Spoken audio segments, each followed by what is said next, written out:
place. This is Anthony once again with Book Talk. And today we have a very great guest, and I'm believing that you're going to enjoy really this show. And it's none other than Richard Stone with a book, quite an interesting book, I believe, known as Story Intelligence. Sounds good, isn't it? So whoever is joining us, I would like you to be an active participant. If you can ask questions, if you can input on anything, that would be good. But why don't we give this opportunity to just welcome Richard Stone, who is for about 30 years an expert on storytelling and its application on business, healthcare, and education. And he's been talking to various organizations around the US, including some 500 Fortune companies. So, Richard Stone, welcome to our show. Oh, thanks for having me, Anthony. Good to be with you today. Yeah, I appreciate. Thank you. So please tell us a bit more about yourself. Well, I tell people I didn't set out to be involved with storytelling early in my life. That wasn't something I said, oh, I want to grow up and do work with storytelling. Yeah. Actually, but I've been in the communication business for many years, and in an earlier lifetime, I was running an advertising agency in Orlando, Florida, Mm-hmm. and I was selling it. I had decided I had to get out of that business. It was killing me. It was too. Okay. I was working myself to the bone, Yeah. and I was out backpacking out west in the western part of the United States, and was flying back to Florida.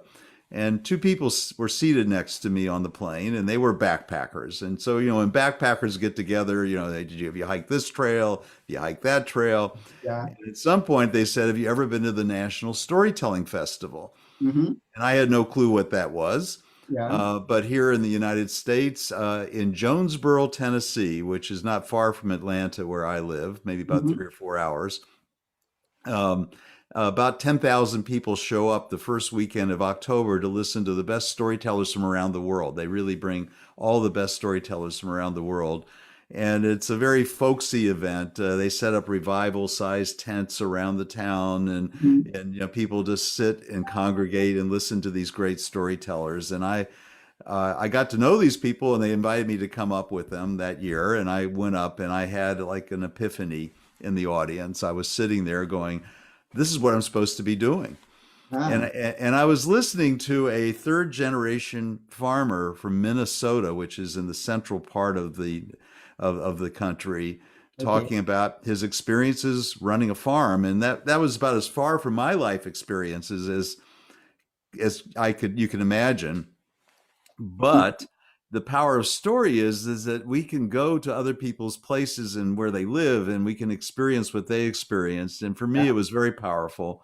Mm-hmm. And I realized at that moment I wanted to do something with storytelling. I had no clue what that looked like. Yeah. But I embarked. My company sold soon after that, and then I embarked on a career in story, which Mm-hmm. has been kind of an interesting journey, to say the least. And it's led me to work with a whole wide variety of people and companies. Early on in my career, I was working with hospices. I don't know if you're familiar with hospice, Anthony, Yeah. but Yeah. it's working with people who are at the end of life Mm-hmm. and providing a kind of comfort and care for them. Yeah. And when we reach the end of our lives, if we have not really reviewed our life and taken a stock of, what have we learned, what's been valuable in these experiences along the way, if we haven't done that, then we often don't know what it's meant. And Yeah. so I began designing, training people how to do that well. Mm-hmm. And yeah. Oh, that's quite interesting. I mean, I can't imagine that whole congregation of so many thousands of people who've just come together to share stories and experience life in a new dimension through words. That's That's quite right. interesting. Yeah. And then Yeah. you making it a lifetime, I mean, a business, and you are in it, and I mean, some of the things we don't even we can't even imagine how someone will take a story and make it a business, make it a life. That's quite Well, interesting. yeah, and I didn't, I didn't, that wasn't what I set out to do, but at some point I had a client, a previous client in the advertising business, Hmm. and I began having these thoughts that leaders need to be good storytellers, Yeah, and that that storytelling might be a way of addressing kind of difficult problems in businesses. And I went to him and I said, "Hey, Chuck, I'm thinking about these ideas. Do you have a problem here in your business that maybe we could test this on?" hmm, And he was in the pest control business. okay, Um, and he did have a problem. There was in South Florida, there's a kind of little ant. They call it a ghost ant because it's so teeny. okay, And his guys weren't doing a very good job of getting rid of the ghost ant. And it turns out if you don't do it right, the ghost ants freak out yeah, and they create two colonies. So now you got double problems. yeah, And he was having to send people out to retreat, and it was costing him a lot of money. He said, "You can fix that for me. You got something." And so we began experimenting with what was being communicated by the managers to the people who were doing the work. hmm, And often what happens in businesses are often at cross purposes. yeah, That one hand you say, "Hey, you want to do it right," and the other hand say, "You want to do it quick." And in this case, they were trying to get it done quick, but they weren't doing it right. yeah, And so the question is, how do you reinforce in the minds of people the idea of what's important? hmm, What's really the most important thing? And sometimes we have competing values in our yeah, lives, and we have to kind of balance those. And this is important and this is important. Well, which one do I give attention to? yeah, And there are consequences, like in every story where something happens, a character does something, and there are consequences. In life, there are consequences, and so yeah, stories allow us to visit the future, hmm, imagine going someplace and doing something, and seeing what the consequences are without having to suffer them. hmm, So we can. It's like a simulation. We can kind of simulate the future and go, "Oh, gosh, if I did that, I don't think it's going to turn out very well in my life or for my career or whatever."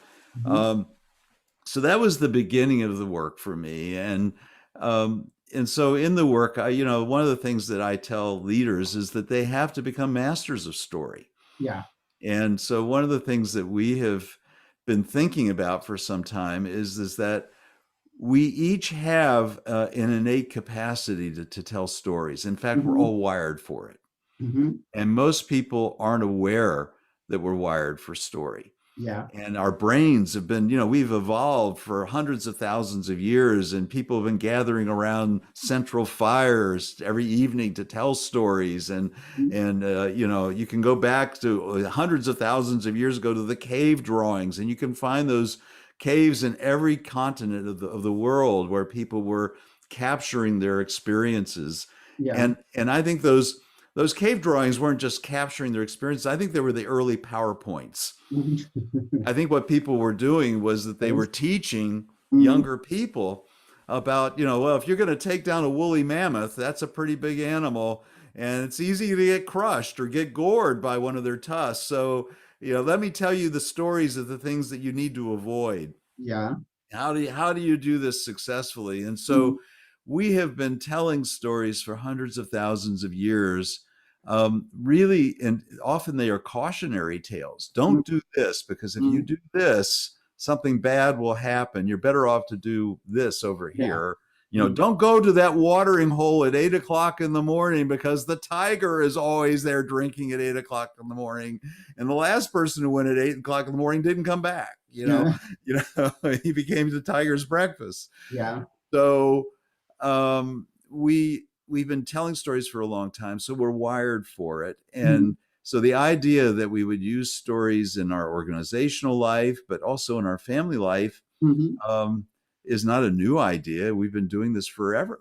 Yeah, yeah. And so, in some ways, people are rediscovering what has been obvious, Mm-hmm. that we've been doing. We're all wired for that. What do you do at the end of the day when you get together with your spouse or your friends or your girlfriend or boyfriend? How was your day and what happened? And, this happened and you won't believe what I saw today. And this person on the freeway almost cut me off and they spun out, whatever. Yeah. So we tell stories all the time about our experiences, Mm-hmm. and we're swimming in stories. Yeah. We're all swimming in stories right now, and not all stories are true, and so we often ingest those stories Mm-hmm. without examining them. We just sort of eat them, take them in, and they have a way of implanting themselves in our consciousness in a way, Mm-hmm. and we don't even realize they take up residence. Yeah, yeah, yeah. I mean, they shape our mind and the way we think and the way we do things, the stories Yes. that we hear.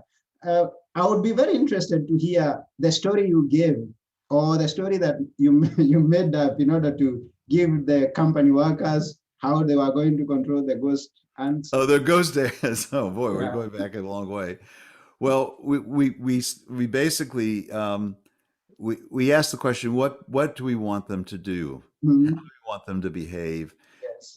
And so, well, I think that if I recall, what we did was we found stories of people who were doing it well Hmm. and where they weren't having to go back and retreat. Let me tell you the story about Bill. Okay. Bill's one of our top treatment people. Bill Mhm. hasn't had to retreat for ghost ants for over a year now. And let me tell you what he does Yeah. and why. And because he does that, not only is he our most valued employee, Mhm. uh, Bill got a big bonus this year because he didn't have to go back and retreat. I see what you So there. so what you do with these stories is you create exemplars for how to behave. Mm-hmm. Um, there's a guy named David Armstrong here in this country in the U.S. who runs Yeah. a company called Armstrong International, Mm-hmm. and most companies have a set of policies and procedures. And when you join the company, they give you a manual with all the do's and don'ts. Mm-hmm. Here's what you do, and here's what and if you do these things over here, this will get you either reprimanded or fired. Yeah, and some of the And things are intimidating. I mean, to be told that yeah, this is but what. but often it's a very thick book, and everybody kind of nods their head, and it goes on a shelf, Yeah. forgotten. And David recognized that, and he loved collecting stories from his employees. Yeah. And one of the story that has stuck with me is sort of iconic is that they had various values. Every organization values different things, and one, they Mm-hmm. value creativity. They Yeah. really value people being creative. And Mm-hmm. now they were also a manufacturing facility, so they valued safety. Mm-hmm. They didn't want to endanger anybody's life. Yeah. Yeah. Yeah. And one day, a guy spilled some alcohol on the shop floor, on the concrete Mm-hmm. floor. Mm-hmm. And he's thinking, how do I clean up this alcohol? If I clean it up with rags, then I'll have rags soaked with alcohol. Now, what Mm-hmm. do I do with the rags? Mm-hmm. And that's a problem. Yeah. And so he thought, well, I'll burn it off.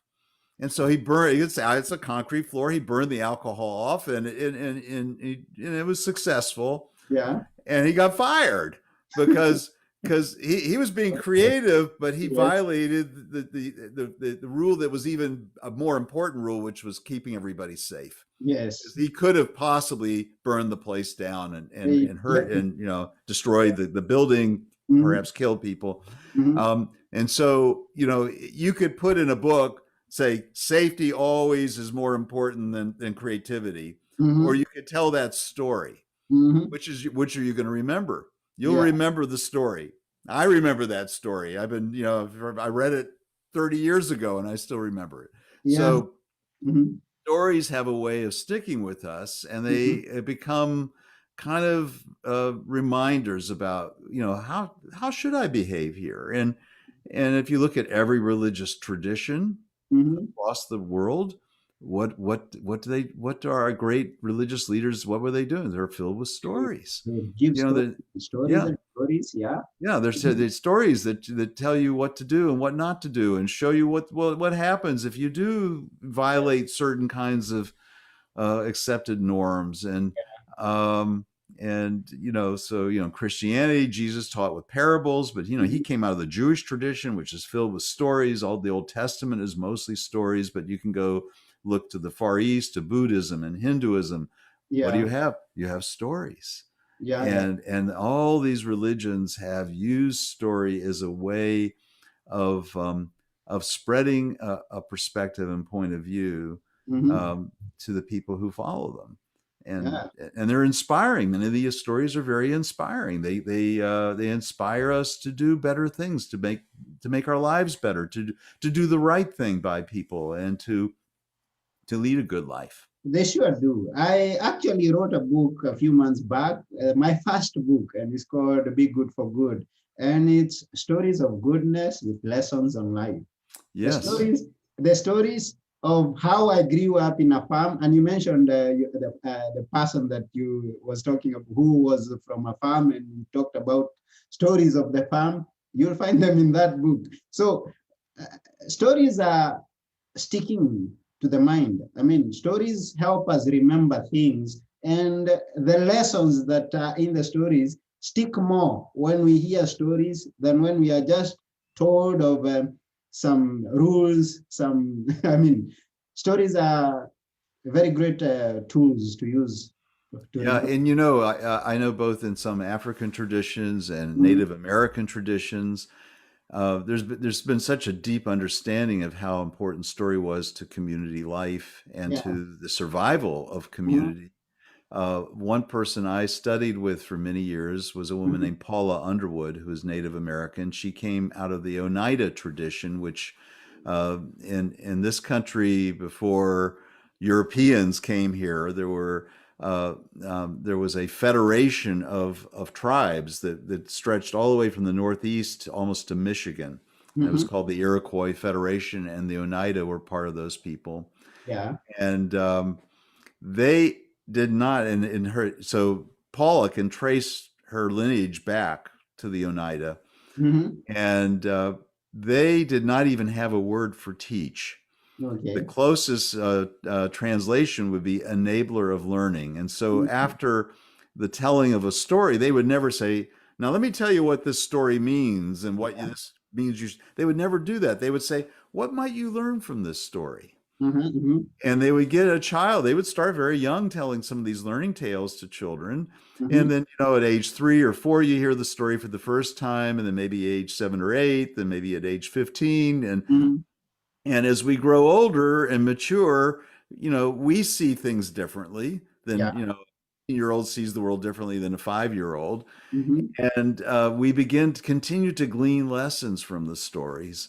Mhm. And uh, and so I've taken that to heart and found that to be really, really important, is a way of engaging people with thinking about themselves and thinking about their place in the world and what they're doing, Yeah. and then also respecting how they see the world. Mhm. So a 5-year old, children have a kind of wisdom that we adults don't have. Yeah. They Yeah. sometimes see things in much simpler terms, but often more in a clearer way. Mhm.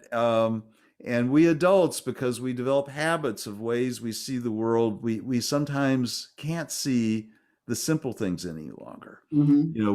We've kind of developed. There's a concept that I talk about in the book called, that it was developed by a neuropsychologist called Donald Hebb. His name is Mhm. Donald Hebb. Is that neurons that fire together wire together. Mhm. And so when we do things over and over again, we develop neural kind of pathways that get sort of, they get all these neurons sort of get used to it. So in the morning, or the evening, you can brush your teeth and also read a magazine and Yeah. maybe do something else. You can go on autopilot with that, right? Mhm. Yeah. The Sure. brain the brain can kind of take over. You don't have to think about it. Yeah. Yeah. Yeah. And so we lay down, us adults, we lay down neural pathways. We find ways of doing things that are, efficient for us, Mhm. and we stop trying and experimenting and exploring. Mhm. And so but children are exploring all the time, and their brains have lots of neural connections because it's all new, Mhm. and they haven't laid down these tried and true pathways.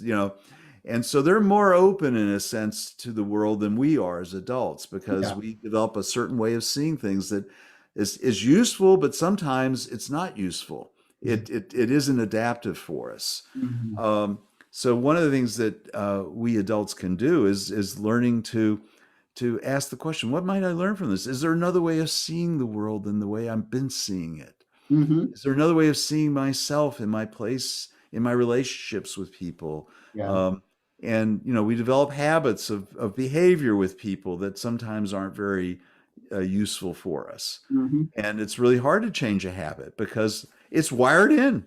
Yeah, It's yeah, wired in. So we have to lay yeah. down new neural pathways by doing something, and you have to practice it over and over again. And um, I've decided I wanted to learn at my age. I wanted to learn how to play the saxophone, Yeah. and I'm taking saxophone lessons now. Okay. And That's I've good. never played a wind instrument, Mhm. and so I'm laying down new neural pathways as I'm having to learn the fingering on the instrument, and how to work my mouth and how to produce a sound, and this is a whole new thing for my brain, and um, so hopefully it'll make me a more flexible person. You should. You should. Now, let me ask a question. At what point, I mean, through the experiences that you've had, that you started to embrace storytelling, and then you went away and started giving stories and started teaching about storytelling. At what point did you write this book? Oh well, this book was just written. It just was released in March, and um, the beginning of this book started a few years ago. Okay. I have a partner, a man named Scott Livengood, who wrote the book with me, Okay. and he's been a business partner. And I met Scott through the National Storytelling Festival years ago, and at that Okay. time he was running a company here in the United States called Krispy Kreme Donuts, Mm-hmm. and was very successful with that. And but we've when he left Krispy Kreme, we maintained our friendship through the years, and we started working together, I guess, about 5 years ago. Mm-hmm. And over dinner one night, we were developing programs. We call it the Master Story Experience. We think that for us to live our best life, we have to discover what is the core story of Yeah. our life. Mm-hmm. And I mean, there's different ways of thinking about it and talking about it. Mm-hmm. And so we think that we all have a calling in life, Yeah. and we have to discover what that is. I think we come into life with it, and then our job is to, and it's not apparent always, Yeah. and then we get socialized. We grow up in a family and in a society, and we're told who we should be and what we should be and how we should dress and how we should behave, Mm-hmm. and sometimes that covers up what maybe is what we need to be doing, which may be countercultural. Maybe it's not acceptable in whatever culture we're growing up in for us to be an artist, for example, or Yeah. or to be a storyteller or whatever it is. Mm-hmm. Uh, so we have to figure that out. But we were having dinner one night, and I said, we were wondering what would be if we were going to, if there were powers of story, what would they be? Yeah. And on a napkin, how often ideas start out, you start scribbling on a little piece of paper. Mm-hmm. And we identified initially 7 powers of story that we Okay. think are really essential to effective living. And they are to transport, Mm-hmm. is the first one. And what stories do is they take us to another place in time. Okay. Okay, and so if in Western storytelling, there's and in every tradition, I would be curious what it's like in your culture where you grew up. Yeah. There's often, the storyteller starts out with something to key the audience that we're getting ready to go into story time. Mm-hmm. So you've heard once upon a time. Yeah, exactly. Okay, and that shows up in a lot of cultures all over the world. Mm-hmm. There are others that are very cultural specific, that the storyteller, in Haiti, I think they say crick, and the audience has to say crack. Mm-hmm. And that's also, so there are all these different kind of entrees to tell the storyteller or tell the audience, hey, we're leaving real time, or we're getting ready to go into story time to another place in time. It could be in the future, it could be in the past. Uh-huh. It could be in an unreal world, science fiction, or whatever it is. It could be a fable. We're going to enter into a world where all the characters are animals, Yes. but they kind of act like human beings. Mm-hmm. So stories do that Yeah. powerfully for us. In And Swahili, it's paukwa, pakawa. and what? Paukwa. How would you translate that? It's just like there used to be, and it There happened. used to be. Yeah. Yeah, Okay. That's great. Yeah. yeah, Yeah. Yeah. paukwa. And then the listeners respond with pakawa. They all, that's how I Right. get it. Mm-hmm. Yeah. Mm-hmm. Yeah. So every culture has these very specific ways of bringing the audience in. Hey, come with me. We're Yeah. going someplace. Mm-hmm. And so we felt that that was foundational. And adults. There's a tradition here that didn't start in the United States. I think we might have perfected it. It's called the tall tale, Okay. and you find these in every culture. Yeah. Ridiculous stories about things that could never happen. Mm-hmm. And in the early part of this country's history, Mark Twain, who was a great writer, wrote Yeah. Huckleberry Finn. Benjamin Franklin, who was one of the founders of the United States. These Yes. guys were writers, and they would write these remarkable stories and Mm-hmm. they would get published in Europe, and people thought in America this was, that everything was bigger and more fantastic, and the stories always had a little tinge of believability. Yeah. And Mm-hmm. so people they would reel them in, they would suck them right into those stories. And I think we adults, one way we entertain ourselves is to tell tall tales, to make up Mm-hmm. stories, and we get a lot of pleasure out of whether we can bring somebody. I've been doing that my whole life. My friends now go, "You telling the truth, or did you just make that up?" you know. Yeah. Mm-hmm. So the second power of story is to communicate. Yeah. And so, that's so fundamental. And we've all been telling stories to communicate, whether in our families or whatever. Um, and we aren't always very effective communicators. Mm-hmm. And often we try to communicate by informing people and giving them data and giving them reasons why they should see it the way we see it. And we can give them Mm-hmm. information, and it turns out that doesn't work very well. Yeah. So if you want to change somebody's mind, you can't give them data and information. It actually tends to shut them down, and they tend to kind of double down on the way they see things. Exactly. So you have to find a way to use stories to be effective in communicating. And in my experience, most people are not very, very effective at using stories. And I work, that's a lot of my work in organizations has been around that. Mm-hmm.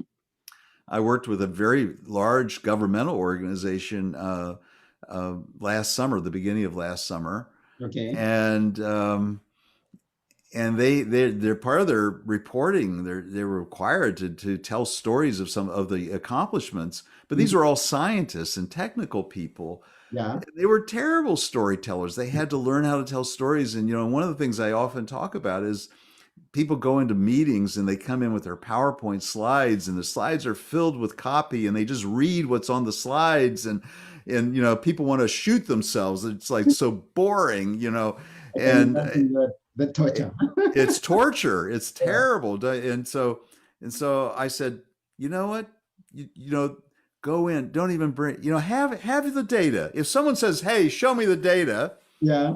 have it in your back pocket. Mm-hmm. You be prepared to pull it out. Yeah. And this one person said, "Yeah, I went to a major meeting with leaders.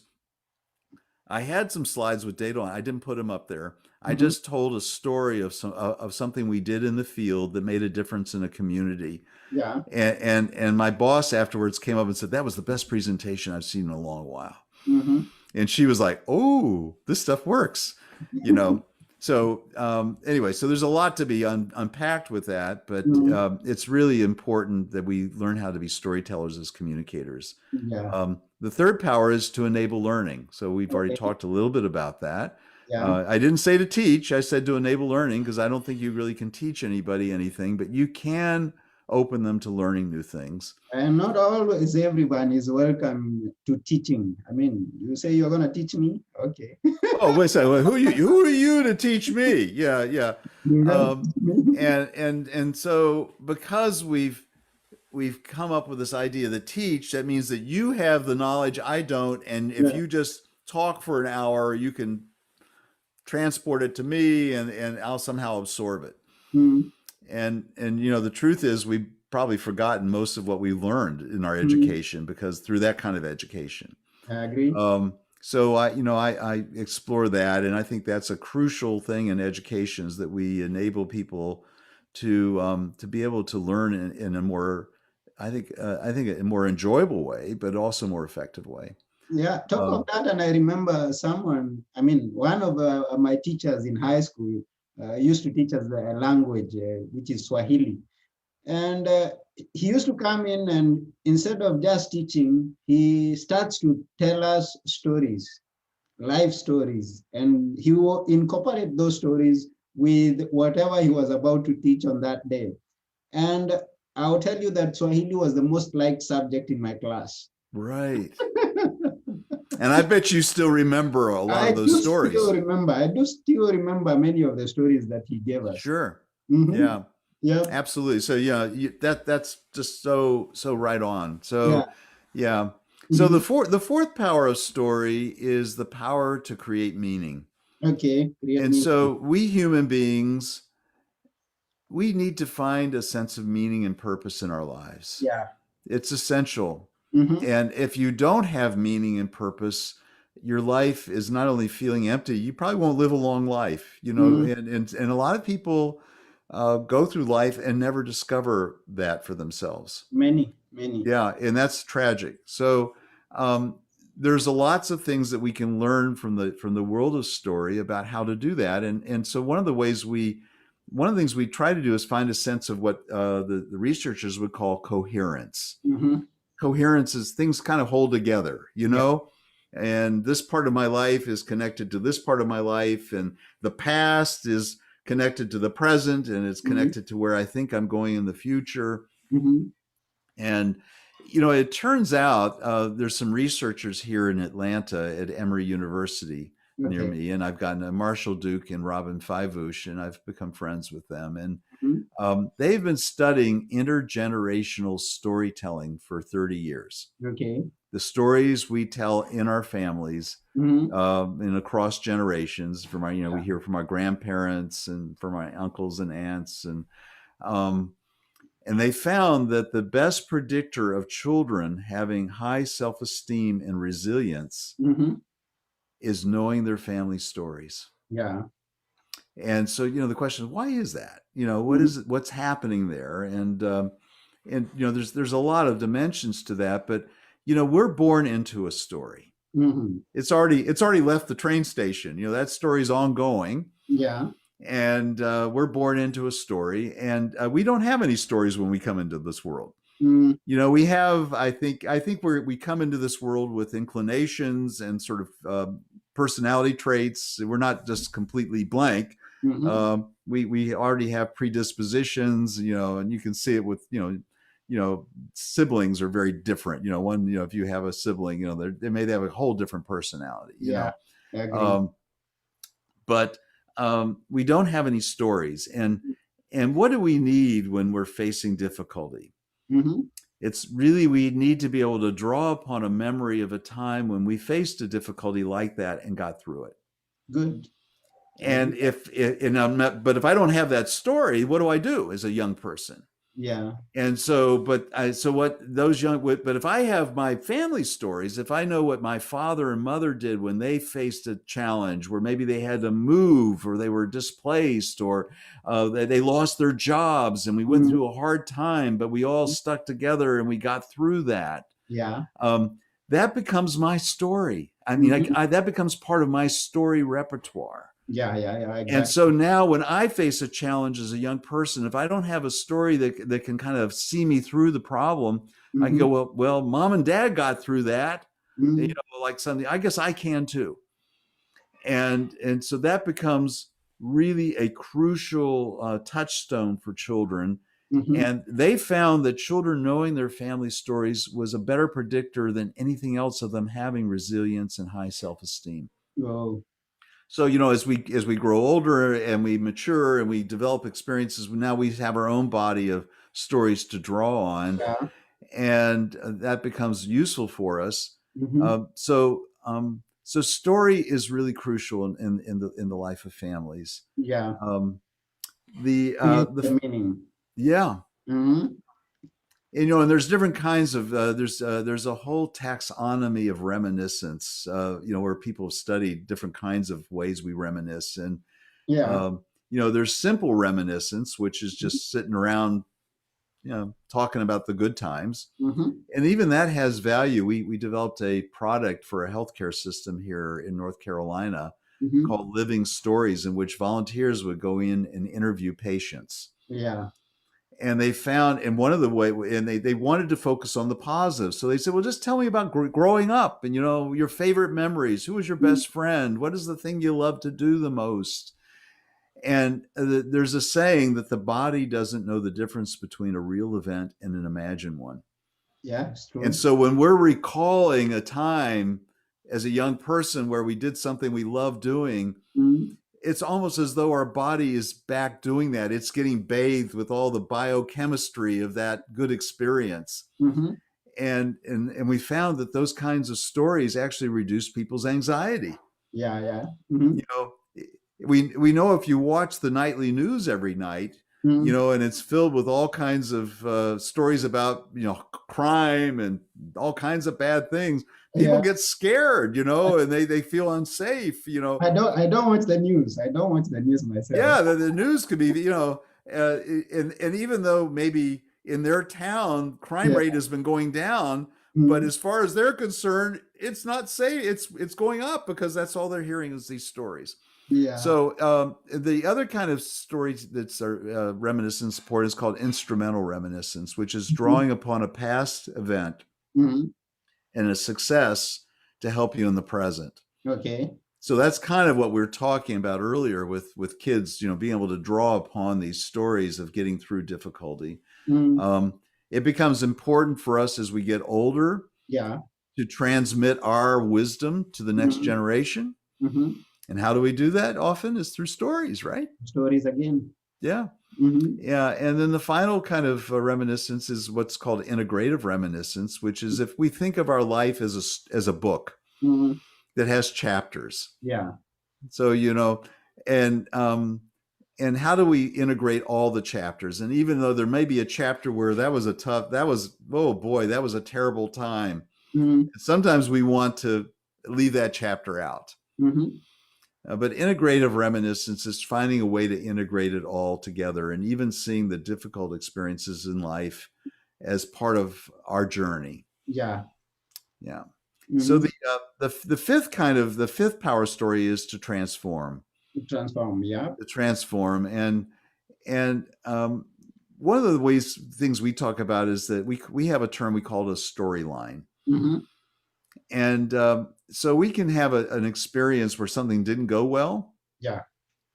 But we're not. There are all kinds of stories you could tell about that. Mm-hmm. Let's say you're a salesman and you go out to sell something and you didn't get the sale, and they bought your competitor's product. Mm-hmm. Mm-hmm.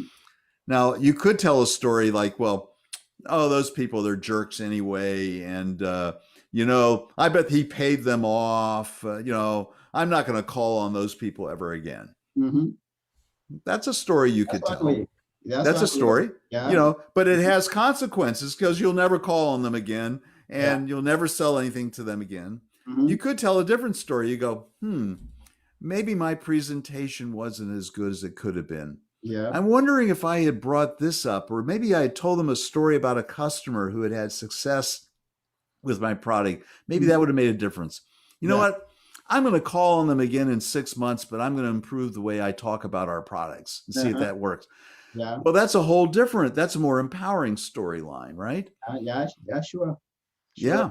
Sure. So, and then, There's one of the stories we tell, I share, is with from a really beloved storyteller here in this country, Donald Davis. Mm-hmm. And he tells the story of his father when he was a young man. Mm-hmm. And this is in the early 1900s. And his parents, his dad and brothers were making shake shingles. They were out of wood for a Okay. little structure. And they Mm-hmm. had some very sharp tools and a little axe. And he was 5 years old and he wanted to play with that axe. And they said, no, no, no, no, you're too young. You're going to hurt yourself.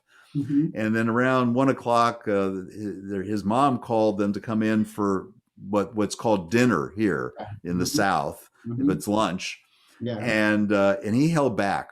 And after everybody went around the corner, he got that little axe out and he was chopping on all kinds of things and having a great time. And his mother noticed he wasn't there and called him again. And he went to try to put the axe back in the log, and it bounced off and it went into his knee. Mm-hmm. And they found him there, and they wrapped it up. And his father, they didn't have a car. They got him on the horse and rode 3 miles to the town doctor, who Yeah. looked at the knee and said, "Oh my God, this is terrible. I think we're going to have to cut his leg off." And he goes, "Oh, no, no, no, no." So he got him back on the horse and rode into town and found out where the nearest train was going. Mm-hmm. And there's actually the nearest train, the next train was coming to Atlanta, Yeah. where I live, and there had just been a new hospital built called Grady, which is now the tertiary care hospital here. This is Mm-hmm. 1905, Mm-hmm. and they saved his leg, but they had to take his kneecap off, and he was Yeah. always going to sort of walk with a limp. And when he got home, he was depressed. He said, "My life is ruined. I'm never going to be anything. I'll never amount to anything." Mm-hmm. And his mother started making him tell the story of what happened. Yeah. And I don't want to tell the story. I'm just a cripple. And she said, "Well, okay, now tell me the story in terms of what I and your dad learned from this." And then Mm-hmm. another day, "Tell me the story of what your nurses learned from this at Grady Hospital." And Yeah. this went on and on and on and on. And because his brothers were out working in the field, right? Mm-hmm. But he couldn't work in the field, so he was learning how to darn socks and do all kind of, and weave flax and spin flax, and he Mm-hmm. was getting to read a lot. And one Mm-hmm. day he realized, he said, "Well, I get to read books, and my brothers are out working." And he Mm-hmm. said, and he suddenly realized that putting that axe in his knee maybe was the best thing that ever happened to him. And he went on to become the banker in that town. So he had Okay. a but if that hadn't happened, he'd still be out like plowing the fields. Yeah. Yeah. Because Yeah. he went a different route. So we can't. And one thing she said to him, which it's amazing the wisdom she had. She said, "If you don't tell that story is going to sit on top of you like a rock, and you'll be 50 years old, and you'll still be pitiful.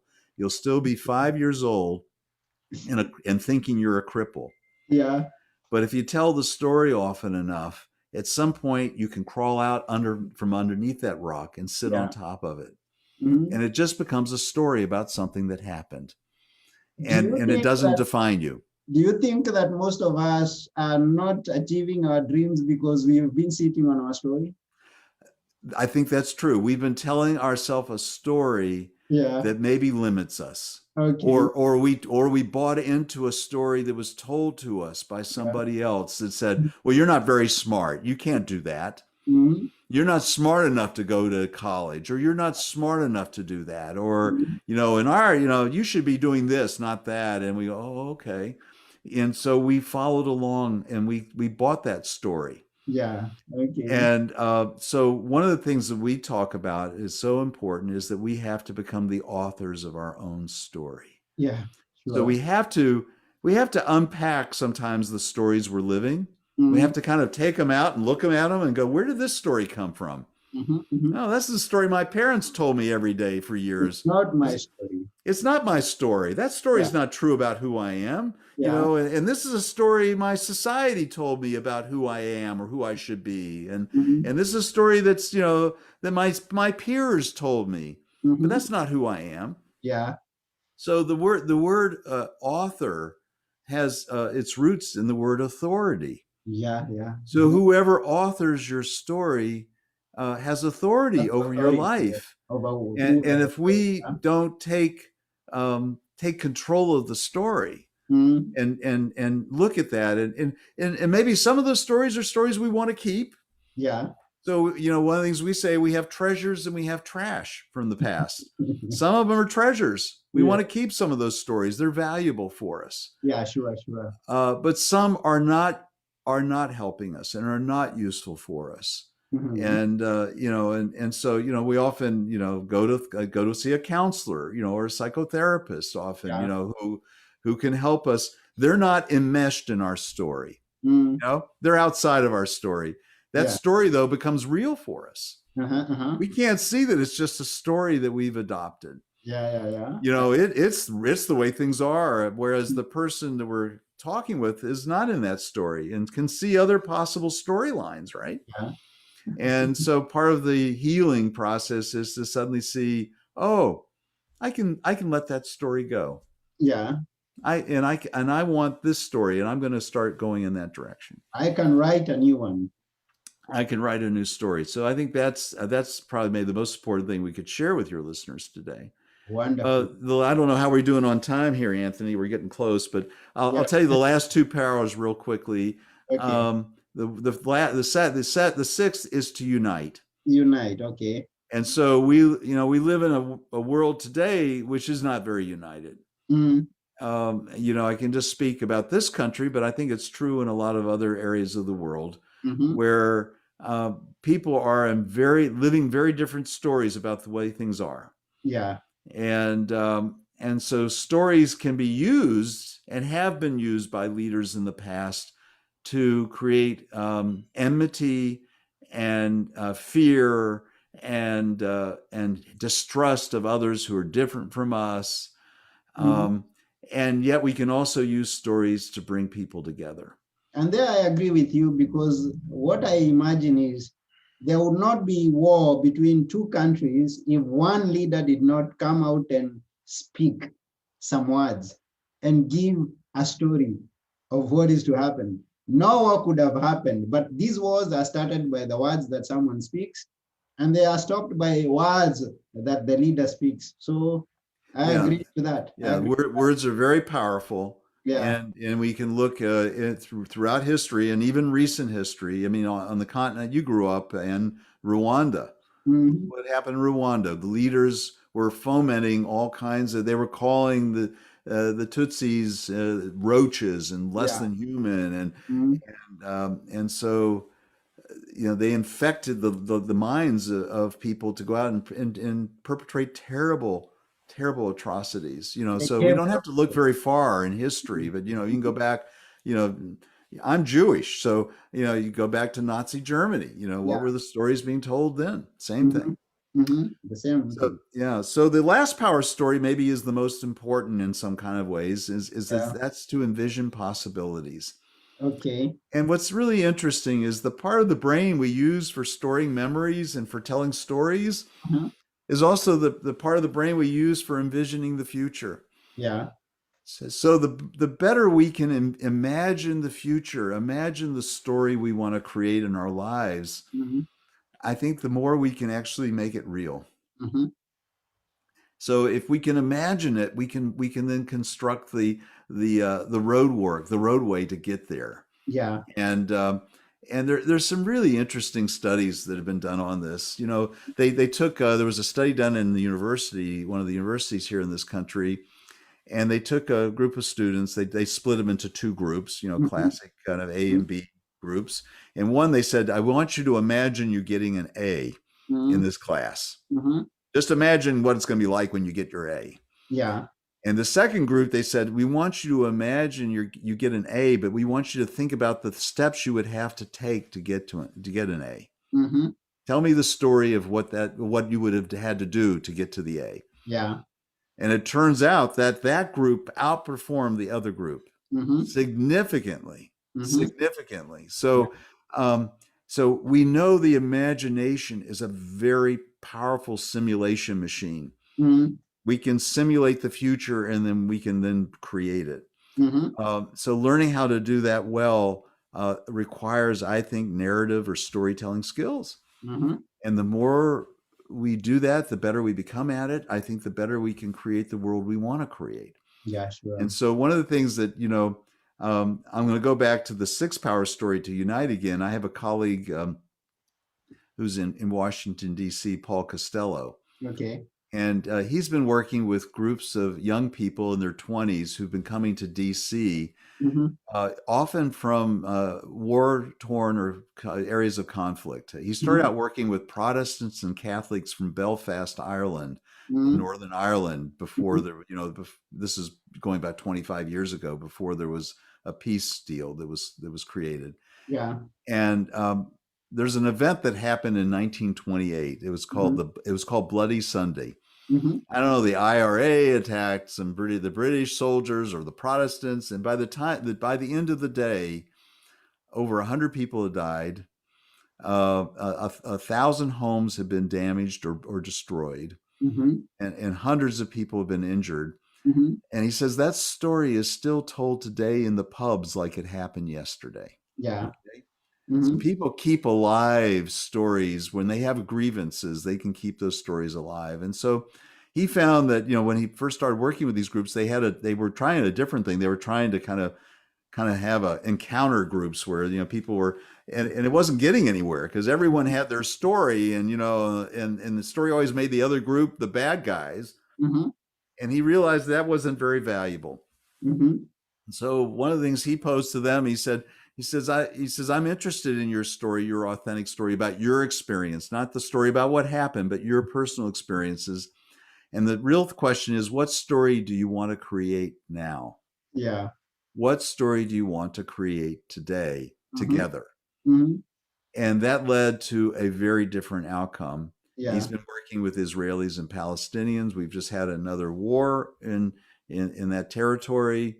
And that conflict looks like it's such a complicated story. Everyone's got their story Mm-hmm. about this little piece of land Yeah. and who should own it, and who was there first, and it could go on and on and on. And until people are willing to come together and say, okay, that's the past story, what story can we create together Yeah. today? Yeah. And um, the way I see it is, it's always the bad story from the other side. It's not my story that is bad. It's it's that's how there, yeah, it's it's them. theirs. It's their story. Their story is the bad one. My story Yeah, is the good one. that's So, right. Yeah, so, we're always the right one. They're the ones who are in the wrong. And so we need to change the whole story, and things are yeah, going to be better. We're yeah. going to be united. So thank you very much for these powers of storytelling. We've got transport being one, the other one is communicate, learning, create meaning, transform, unite, and envision possibilities. I'm starting to envision some great possibilities in the future. Fabulous, fabulous. Yeah. So thank you very much. And we are almost done. We may not finish the whole book here, but that's the chance that we give the listener to buy the book so that he can draw the stories in the book and get to have the full picture. Now, talk of the picture. I got to learn that you are an artist. Yes, I am an artist as I was well. an So, artist. I also paint. oh, Now, so that's behind me. That's one of that's my one of your art. pieces. Okay, that's it's beautiful. I love Thank it. you. I love it. And how does storytelling with art come together? Well, that's a good question. Because for me, they creativity comes from the same place. And whether you're a writer or you're a painter or a sculptor or maybe a dancer or a musician, I think they well up from the same place. But for me, it's interesting. Art is different than stories. Mhm. And when I'm painting, I'm often not thinking of a story. Yeah. Now, some artists do. Mhm. Okay. And for a long time, I really resisted giving my works of art titles. Yeah. Because what happens, I think, for people is when they go into a studio, a gallery, or a museum, they want to know what's the title. Oh, it's little boy walking with balloon. Oh, okay. And now they've got the story, and they stop seeing, Yeah. they stop looking, Mhm. and then they move on to the next painting. Mhm. And so sometimes story can, by giving people a title for a painting, it they want to know what should I think about this, Yeah. instead of what do I feel, what do I see, what, so because art is total sensory experience. So but for me, and it's interesting, I've lived in between those two modalities since I've been writing a lot the last couple of years on this book. Yeah. I've not been painting as much. I just haven't had the space to be in that modality. And so I've started painting again a little. Okay. And, and, so but art, as a young man, I actually dropped out of graduate school to go study painting in Chicago at the Art Institute, to the Okay. horror of my parents. They thought I was ruining my life. That's a beautiful story. and A and beautiful story there. Yes. so that was a place of following what my story was, is that Yeah. they wanted me to kind of become a psychologist. Mhm. After I'd started my ad agency years ago, I got a call from my mother one morning, Okay. and my parents had built a hotel in Tampa, Florida, and it opened when the oil embargo happened. This is probably predates you, Anthony, but in the early 1970s, the OPEC Okay. embargoed oil, and there were lines. People were lined up to get gas everywhere. And the hotel it was really struggled, and they Yeah. almost lost it. Hmm. And she called me and she said, "Dad and I've been talking. We want to pay for you to go back and finish your PhD in psychology." Yeah. And I said, "Mom, what I really like to do is get an MFA in art." And she Hmm. says, "Absolutely not." And that Yeah. was the end of the conversation. So Yeah. she had a story that she wanted me to be a doctor, and I had a story I wanted to be an artist. Yeah. And so we have to follow what Joseph Campbell calls follow our bliss. Yeah. Follow, please make our own stories Yeah, and live it. that's right. Yeah, that's very, very, very, very wonderful. And we are very honored to have you tell us about the powers of storytelling. And eventually, we're going to read your book. Now, is this your only book, or do you have No, a? no. So Story Intelligence, this book, Story Intelligence, just came out. I have a couple other books. I've got Yeah. The Healing Art of Storytelling, which came Mhm. out in the 90s, still Yeah. available on Amazon. Okay. And I wrote a children's novel Yeah. called The Kingdom of Nowt, Nowt, Yeah. and that is still available. Okay. And I have another book that I co-authored with a colleague here called The Patient Survival Handbook, which is a whole other thing that I was involved with, a healthcare consulting group here in Okay. Atlanta. Uh-huh. But it was really about helping patients figure out how to navigate the healthcare system. Yeah. But that was not really the central thing of my life. Okay. Yeah. I didn't hear a book about the stories you had at hospice. Well, I do have a book I created called Stories of the Family Legacy, which I self-published years ago. And it's Oh, not, if people are interested, it's a small book, but it's really, yeah. it's like 40 pages to help you find ideas for sharing stories with families. And it's still available. So if people write to me, they can contact me at storyintelligence.com. Yes. Storyintelligence.com. They can find out information on the new book there as well. And there's Okay. lots of interviews with some experts on story and some blogs and a lot of other good stuff. Wonderful, wonderful. It's been a great, great, great time. And we really appreciate you sharing your time with us. And now we know about story intelligence. Please, I remind you, each and every of the viewers, it's storyintelligence.com. Connect with Richard over there and get to hear some more stories. Don't miss it. Thank you very much, Richard, and Yeah, have thank a you. great day. Thank Thanks you. for having me on the And show, thank you Anthony. for the viewers too for being with us, even those who are watching the recorded version. Thank you very, very much.